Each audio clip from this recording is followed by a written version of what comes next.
Oke guysku, saya ucapkan selamat datang dan selamat bergabung kembali ya teman-teman. Apa kabar kalian? Mudah-mudahan selalu diberikan kesehatan oleh Tuhan Yang Maha Esa dan mudah-mudahan perjalanan investasi ataupun trading di pasar sahamnya berjalan dengan sesuai harapan ya teman-teman. Oke teman-teman, langsung aja ya, kita akan langsung membahas kembali sebuah perusahaan yang sebentar lagi akan melantai di Bursa Efek Indonesia teman-teman ya. Kali ini kita kedatangan PT Kian Santang Mulyatama Tbk teman-teman, dengan kode saham Ergas. Sektornya ada di sektor energi, kemudian periode book building ada di tanggal 16 sampai 18 Oktober 2023 teman-teman ya. Tentang harga book building ada di harga 115 sampai 122 rupiah per lembar saham dengan jumlah saham yang ditawarkan sebanyak 3.342.000 lot teman-teman. Seperti itu ya. Nah, kita akan membahas prospektus dari si PT Kian Santang Mulyatama Tbk teman-teman ya. Sebelum kita masuk ke prospektus, seperti biasa disclaimer, video ini saya buat sebagai media informasi dan edukasi kepada teman-teman dan juga sebagai bahan pertimbangan ya, apakah nantinya teman-teman akan ikut meramaikan IPO-nya si Kian Santang ini atau tidak. Jadi tidak ada ajakan atau paksaan untuk membeli saham-saham tertentu. Semua yang saya sampaikan di sini merupakan data dari prospektus resmi perusahaan, seperti itu ya guys ya. Nah, kita bahas dulu ya, si Kian Santang ini merupakan perseroan yang bergerak di bidang jasa penunjang industri gas, meliputi penyediaan produk ataupun spare part hingga ke proses PC atau engineering, procurement dan juga construction. Berkantor pusat di Kota Bekasi, Jawa Barat, Kian Santang berdiri sejak tahun 2018 dan dikelola oleh individu-individu yang berpengalaman di sektor minyak dan gas, khususnya di infrastruktur gas ya teman-teman. Dalam menjalankan kegiatan usahanya, perseroan senantiasa berpedoman pada visi dan misi yang telah ditetapkan, yang juga merupakan wujud dari aspirasi pendiri perseroan teman-teman. Kegiatan usaha perseroan itu dibagi menjadi dua segmen ya teman-teman, yaitu segmen produk dan segmen jasa. Untuk segmen produk itu terdiri dari penjualan produk seperti regulator, kemudian transition fitting, kemudian ada converter kit dan lain-lain. Sedangkan untuk segmen jasa itu terdiri dari jasa konstruksi seperti pembangunan gas metering dan regulator station. Kemudian ada juga jasa lain-lainnya, seperti itu guys ya. Kegiatan usaha perseroan yang benar-benar dijalankan saat ini adalah perdagangan besar mesin, peralatan dan perlengkapan lainnya seperti instalasi mekanikal dan juga instalasi minyak dan gas, seperti itu ya guys ya. Itu adalah pembahasan singkat dulu mengenai si Kian Santang atau Ergas ini. Nah, untuk pembahasan lebih lanjut kita akan segera masuk ke halaman prospektus dari Kian Santang ini ya teman-teman. Pastikan teman-teman saksikan video ini sampai selesai. Oke, langsung saja kita menuju ke halaman prospektus cekidot.gs. Oke guys, kita sudah masuk ke dalam prospektus dari PT Kian Santang Mulyatama Tbk atau Ergas teman-teman ya. Kita bahas dulu yang pertama dari segi indikasi jadwal teman-teman ya. Akan memulai masa offering pada tanggal 1 sampai 3 November 2023 dan akan listing di Bursa Efek Indonesia pada tanggal 7 November 2023. Dengan penjamin emisi atau underwriter itu adalah PT RDK Elite Sekuritas ya guys ya, atau kode brokernya AO. Nah, kenapa penting kita membahas underwriter di setiap saham IPO? Karena memang underwriter itu punya pengaruh yang cukup signifikan ya teman-teman dalam saham yang dikawalnya. Seperti itu guys ya. Nah, kalau kita lihat di sini track record dari si AO atau RDK Elite dalam mengawal saham IPO itu cukup bervariasi ya teman-teman. Ada yang ARA, ada ya juga yang ARB, seperti itu. Jadi sangat sulit untuk menebak kemana pergerakan si RDK Elite ini dalam mengawal saham IPO. Seperti itu guys ya. Nah, kita bahas dulu yang pertama mengawal saham IPO FAS ya. FAS itu berhasil 1 kali ARB teman-teman ya.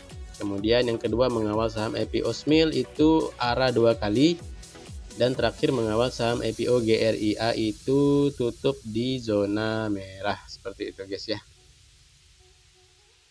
Kemudian kita lanjut mengenai pembahasan prospek singkat dari perseroan ya teman-teman. Jadi prospeknya ini dia terkait sekali dengan kebijakan pemerintah di sektor energi, khususnya gas ya teman-teman. Nah, ini merupakan upaya pemerintah meningkatkan pemanfaatan gas ya dalam negeri, seperti itu guys ya. Dan di sini juga ada proyek ya yang sedang dikerjakan nih sepertinya oleh si Airgas teman-teman ya. Di sini ada proyek pembangunan ruas transmisi Cirebon Semarang dan juga ruas pipa Sungai Mangkei dan Dumai. Nah, jadi proyek-proyek itu adalah yang garis merah putus-putus ini guys ya. Nah, diharapkan dengan adanya proyek atau pembangunan ini akan berdampak positif bagi si Airgas, seperti itu guys. Nah, kemudian kita langsung masuk ke pembahasan singkat lagi ya mengenai perseroan didirikan pada tanggal 28 November ya 2018 sesuai dengan akta pendiriannya, seperti itu guys. Kemudian kita langsung masuk ke dalam pembahasan struktur IPO Airgas ya teman-teman. Jadi sebanyak-banyaknya 334.200.000 lembar saham baru atau mewakili sebanyak 22,90% dari modal yang ditempatkan dan disetor penuh yang akan ditawarkan kepada masyarakat dengan nilai nominal ada di Rp40 teman-teman. Tentang harga ada di 115 sampai 112 dan dengan nilai emisi IPO itu ada di Rp40.772.400.000. Kemudian dalam IPO kali ini kita akan diberikan bonus waran secara gratis ya teman-teman dengan rasio 5:3, di mana setiap pembelian 5 saham baru akan mendapatkan 3 waran seri 1 secara gratis dengan harga pelaksanaan waran ada di Rp210 teman-teman. Dengan nilai pelaksanaan itu ada di Rp42.109.200.000. Seperti itu guys ya, ini adalah struktur IPO. Kemudian kita lanjut masuk mengenai struktur permodalan dari saham Airgas teman-teman. Nah, ini adalah pemegang saham lama dari Airgas teman-teman ya, didominasi oleh individual dan juga ada 2 perusahaan yang memegang perusahaan ini dengan persentase yang kecil ya teman-teman dibandingkan dengan individual, seperti itu. Nah, kemudian kita lanjut masuk mengenai rencana penggunaan dana dari hasil IPO ini teman-teman ya. Yang pertama itu sekitar 14,6 miliar itu akan digunakan perseroan untuk pembelian 99% saham PT Kian Santang dan setoran modal untuk PT Kian Santang, seperti itu guys ya. Kemudian yang kedua sekitar 6,3 miliar itu akan digunakan untuk pembelian 99% saham PT Karya Instrumindo Simpati dan juga digunakan untuk setoran modal ke PT Karya Instrumindo Simpati, seperti itu guys. Kemudian sekitar 9,6 miliar itu akan digunakan untuk akuisisi merek Airgas dan Kian. Nah, di mana rinciannya sebagai berikut teman-teman. Sekitar 7,6 miliar itu untuk akuisisi merek Airgas dan 2 miliarnya untuk akuisisi merek Kian oleh PT Airgas Kian E-Koning, seperti itu guys. Kemudian yang keempat, tujuan dana IPO-nya digunakan untuk modal kerja perseroan untuk pembiayaan kebutuhan operasional sehari-hari dan lain-lain, seperti itu guys ya. Ini ada untuk pembayaran gaji, pembayaran keperluan administrasi dan lain-lain. Nah, kemudian di sini juga kita melihat dana yang diperoleh dari hasil pelaksanaan waran seri 1 ya teman-teman, itu akan digunakan untuk modal kerja teman-teman ya, dengan rinciannya sebagai berikut ya. Pertama digunakan untuk pembiayaan proyek, kemudian digunakan untuk pengembangan produk baru, kemudian digunakan untuk biaya pemasaran, biaya pelatihan, biaya pembayaran gaji dan juga pembayaran keperluan administrasi, seperti itu guys. Nah, ini kita lihat adalah laporan laba rugi dari Airgas teman-teman ya. Kalau kita lihat dari segi pendapatan di sini terpantau stabil ya teman-teman. Dari tahun 2020 ke tahun 2022 ya, seperti itu. Dan ini per 30 April ya. Dan untuk 2023-nya ada di 12 miliar ya, karena ini belum disetahunkan, seperti itu guys ya.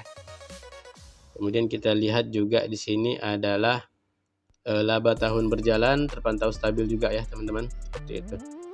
Nah, kemudian kita lanjut membahas mengenai laporan posisi keuangan perseroan teman-teman ya.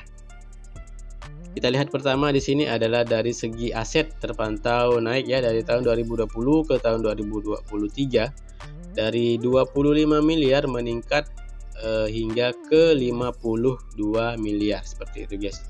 Kemudian kita lihat di sini ada jumlah liabilitas atau jumlah hutang terpantau turun ya teman-teman dari tahun 2020 ke tahun 2023. Sempat di 21 miliar kemudian turun di 2023 ada di 1,5 miliar. Kemudian kita lihat juga dari segi ekuitas atau modal terpantau juga naik ya teman-teman dari tahun ke tahun. Di tahun 2020 ada di 4 miliar, kemudian di tahun 2023 meningkat di 51 miliar. Seperti itu guys. Ini adalah laporan keuangan dari si Airgas. Nah, kemudian ini kita lihat secara diagram ya adalah kinerja keuangan. Pendapatannya terpantau naik teman-teman ya, dan juga laporan laba rugi bersih juga terpantau naik dari tahun ke tahun seperti itu guys. Nah, kemudian di sini ada disampaikan mengenai kebijakan dividen perseroan ya teman-teman, dimana setelah penawaran umum mulai tahun buku 2023 dan seterusnya, manajemen perseroan bermaksud membayarkan dividen tunai kepada para pemegang saham dengan rasio 30% dari laba bersih tahun berjalan. Seperti itu guys. Nah, kemudian di sini kita lihat ada lock up period ya kepada para pemegang saham lama tadi. Ya, di sini akan ada lock up selama 8 bulan setelah Airgas ini melantai di Bursa Efek Indonesia. Seperti itu guys. Nah, kemudian kita masuk mengenai pembahasan orang-orang yang ada di dalam Airgas teman-teman. Kita lihat dari komisaris utama itu ada Bapak Irfan Surya Dewantara. Kemudian ada Bapak Richard Leonardus ya sebagai komisaris independen ya, lahir pada 1976 teman-teman. Kemudian ada Bapak Edi Nur Hamid Amin selaku direktur utama, lahir pada tahun 1969. Kemudian ada Bapak Sutarno selaku direktur ya, lahir di tahun 1962 teman-teman. Kemudian ada Bapak Fajar Tri Ananda selaku direktur ya, kelahiran tahun 78 teman-teman ya. Oke teman-teman, selanjutnya kita bahas mengenai produk yang dijual oleh si Kian Santang atau Airgas ini teman-teman ya. Nah, ini adalah produk kecilnya dulu teman-teman ya. Ada regulator, ada transition fitting, ada converter kit, dan juga ada gas meter seperti itu guys. Kemudian kita lihat di sini adalah produk-produk besarnya teman-teman ya. Ada sampel gas pressure, kemudian ada sampel gas pressure regulator, dan masih banyak lagi ya. Di sini juga ada ultrasonic gas flow meter dan juga ada turbin meter. Ada banyak jenisnya ini teman-teman ya untuk turbin meternya. Nah, perseroan juga memiliki kemampuan untuk merakit peralatan penunjang ya teman-teman, seperti di sini kita lihat ada sistem valve ya, gas separator dan lain-lain.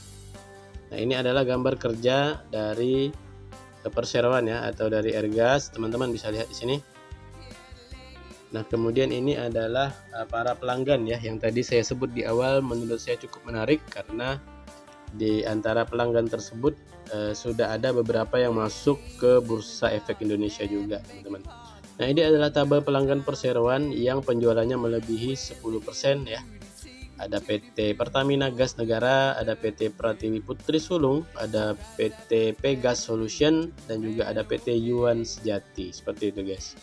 Nah, kemudian di sini kita lihat adalah sebagian besar pelanggan yang didapatkan dari tender yang dimenangkan oleh perseroan. Nah, kalau kita lihat di sini ada nama Pegas ya. Ini perusahaan gas negara TBK, itu kodenya Pegas, sudah melantai di Bursa Efek Indonesia. Dan juga ada PT Energi Mega Persada TBK, dan juga ada PT Pertamina Gas ya untuk pelanggan dari proyek converter kit perseroan. Nah, kemudian ada proyek transition fitting, ini juga ada cukup banyak nama-nama perusahaan ya yang menjadi pelanggan dari Airgas, seperti itu guys. Nah, ini ada proyek regulator gasnya juga lumayan banyak ya teman-teman. Nah, ini adalah proyek Metering Regulating Station atau MRS ya teman-teman, seperti ini. Ini lokasinya ada di Aceh teman-teman, Aceh, Banggai, Pasuruan, Probolinggo, dan masih banyak lagi seperti itu guys ya. Nah, kemudian kita lanjut masuk ke pembahasan valuasi dari Airgas teman-teman ya. Nah, dari segi potensi market cap itu ada di 168 miliar kalau listing di harga terendah dan 178 miliar jika listing di harga tertingginya. Kemudian kita lihat di sini ada price to sales ada di 3,5 sampai 3,7 kali teman-teman ya. Kemudian kita lihat di sini ada price to earning atau PER ada di 27,6 kali sampai 29,3 kali. Kemudian kita lihat ada rasio price to book value atau PBV itu ada di 1,9 kali teman-teman ya. Nah, ini adalah valuasi dari si Airgas guys. Oke guysku, dari hasil pembahasan kita mengenai prospektus dari PT Kian Santang Mulia Tama Tbk atau Airgas, sudah ada beberapa poin-poin yang bisa kita jadikan referensi atau pertimbangan apakah nantinya akan ikut meramaikan IPO-nya si Airgas ini atau tidak. Seperti itu guys ya. Nah, yang pertama kita bahas dari segi sektor teman-teman. Dari segi prospek bisnis menurut saya cukup bagus dan cukup menarik ya, karena sektor energi itu masih menjadi salah satu sektor yang cukup diminati oleh investor dari asing maupun lokal, seperti itu guys ya. Mudah-mudahan dengan IPO ini membuat Airgas menjadi tumbuh di masa mendatang, seperti itu. Nah, kemudian yang kedua kita bahas dari segi underwriter. Underwriternya menurut saya cukup sulit ya menebak pergerakan saham yang dikawal si RDK Elite Sekuritas. Nah, harapannya sih mudah-mudahan IPO-nya si Airgas ini bagus ya, dengan dikawal oleh si RDK Elite Sekuritas. Seperti itu guys. Nah, kemudian kita lihat dari segi penggunaan dana IPO, menurut saya juga bagus ya, karena digunakan untuk ekspansi usaha dan juga modal kerja, seperti itu guys ya. Kita lihat tadi ada untuk pembelian saham dan juga pembelian merek, hak cipta merek ya, seperti itu. Kemudian kita lihat dari segi laporan keuangan perusahaan, menurut saya juga cukup bagus ya teman-teman. Kita lihat dari segi asetnya terpantau naik, kita lihat dari segi hutang atau liabilitasnya tadi terpantau turun ya teman-teman dari tahun ke tahun, dan juga dari segi ekuitas atau modal juga terpantau naik, seperti itu guys ya. Menurut saya bagus teman-teman ya. Nah, kemudian dalam IPO ini kita akan diberikan bonus waran ya teman-teman untuk menambah cuan, mudah-mudahan cuan ya di IPO kali ini dengan rasio waran 5:3, seperti itu guys. Nah, kemudian di IPO ini juga Airgas menawarkan pembagian dividen mulai tahun buku 2023 itu sebesar 30% dari laba bersih tahun berjalan, seperti itu guys. Nah, mungkin ini aja hasil review kita untuk saham IPO Airgas. Kesimpulannya, kalau saya pribadi mungkin akan ikut dalam momen IPO Hunter aja teman-teman ya. Jadi arah 1-2 kali mungkin sudah cukup ya, akan langsung saya jual dan akan cari IPO lain yang lebih menarik, seperti itu guys ya. Mudah-mudahan apa yang saya sampaikan di sini bermanfaat ya, bisa menjadikan bahan pertimbangan teman-teman apakah nantinya ikut IPO-nya si Airgas atau tidak. Mohon maaf atas segala kekurangan dan kesalahan, dan sampai bertemu lagi di pembahasan IPO selanjutnya ya. Selanjutnya sudah ada IPO MSTI kalau nggak salah ya, itu akan kita bahas. Oke guys, sampai bertemu di video selanjutnya.